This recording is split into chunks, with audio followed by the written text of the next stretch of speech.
Bonjour à toutes et à tous, salam alaikum wa rahmatullahi wa barakatuh. Anas Patel, responsable du groupe 570, merci de nous suivre sur cette chronique régulière sur Oumma TV dans le cadre de la finance islamique. Alors nous avons vu la fois précédente ce qu'était l'économie et la finance selon l'éthique musulmane. Aujourd'hui nous allons détailler ce qu'est la banque islamique, donc dans son contexte, notamment dans les pays occidentaux tels qu'on le voit ici. Alors la banque islamique, avant de la comprendre, il faut essayer de comprendre ce qu'est la banque de façon classique.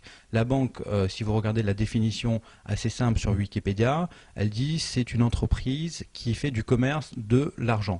Commerce et argent, deux concepts fondamentaux qu'il convient de questionner et de comprendre dans le cadre de l'éthique musulmane.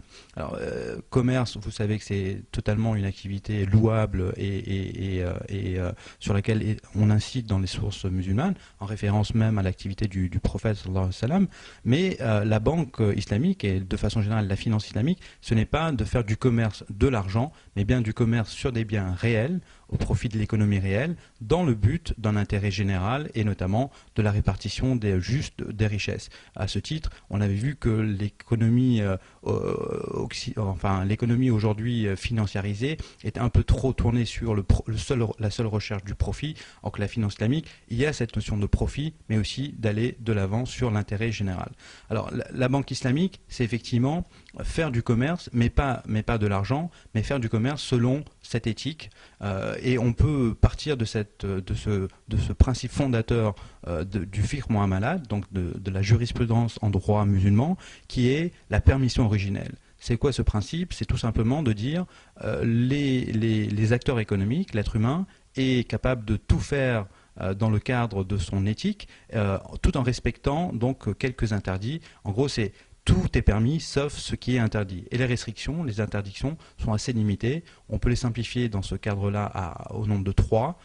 Pas de spéculation, pas de commerce de dette et pas de vente de ce qu'on ne possède pas. Si vous appliquez ces interdictions dans le cadre d'aujourd'hui, ça permettrait d'éviter énormément de dérives. D'ailleurs, les régulateurs, les professionnels appellent à ce que les banques qui ont été déconnectées un peu trop de l'économie réelle reviennent sur cette notion fondamentale qui est de s'ancrer sur le financement de l'économie réelle, des PME, et non pas de cette économie casino qui a fait tant de dégâts.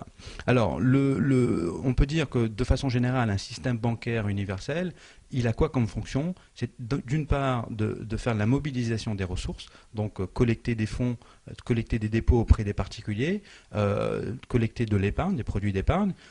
Dans un deuxième temps, donc une fois que les ressources sont mobilisées, elles doivent être allouées à des projets, à des actifs bien réels, tangibles, donc au service de l'économie. Et c'est bien ce vers quoi tend la banque islamique, c'est de mobiliser des ressources d'un côté et afin de les investir. Alors, elle s'appuie sur deux grandes techniques. La première sont les techniques dites techniques commerciales. Acheter et revente, selon le principe de la murabaha, acheter et louer, avec la technique de l'ijara. Donc, d'un côté, c'est effectivement permettre de répondre à des besoins d'achat et de location des acteurs économiques. Donc, la banque fait ce genre de technique, murabaha et ijara, en réponse à des besoins de ses clients. Mais de l'autre côté, et là où elle a une dimension vraiment différente, ce sont les techniques participatives. En quoi elles consistent? C'est davantage sur des principes de partenariat, donc la musharaka, qui est un partenariat et une forme je dirais de partage des pertes et des profits, et de la mudaraba, qui est cette commandite, en gros, entre un entrepreneur et un investisseur. Ces deux grandes techniques sont aussi associées à d'autres services, comme tout ce qui est service d'agence, wakala, service de garantie, de nantissement, etc., rahn et kafala. Voilà, ça c'est l'arsenal des différentes techniques dont dispose la banque pour pouvoir commercer, mais encore une fois commercer sur des biens réels, sur des biens tangibles. Maintenant, qu'est-ce que fait concrètement une banque islamique? On va détailler en 4 points. Un compte courant qui permet justement de mobiliser les ressources. Et on peut aujourd'hui se féliciter qu'il y a une initiative concrète qui vient de se développer sur le marché français, une banque maghrébine qui s'est installée. Il faut maintenant que justement le marché se développe, que cette banque continue à son développement, mais aussi que d'autres banques viennent sur ce marché, permettrait d'aller justement vers la mobilisation des ressources. Mais là où les gens attendent davantage de besoins, c'est effectivement sur les autres produits de la banque, notamment le crédit. Donc la partie crédit, aussi bien crédit pour acheter sa maison, acheter sa voiture, donc tout ce qui est immobilier, et on verra dans d'autres chroniques exactement comment ça fonctionne. Des crédits pour les professionnels, que ce soit financer un projet concret, financer ses locaux, etc., notamment sous la forme de leasing, on verra en détail également. Et enfin, des produits d'épargne, l'épargne qui est quand même, encore une fois, c'est ce besoin important qui est de préparer, d'économiser en vue d'un besoin, en vue d'un projet, que ce soit faire un voyage comme le Hajj, que ce soit en vue de la retraite, de l'éducation des enfants, etc.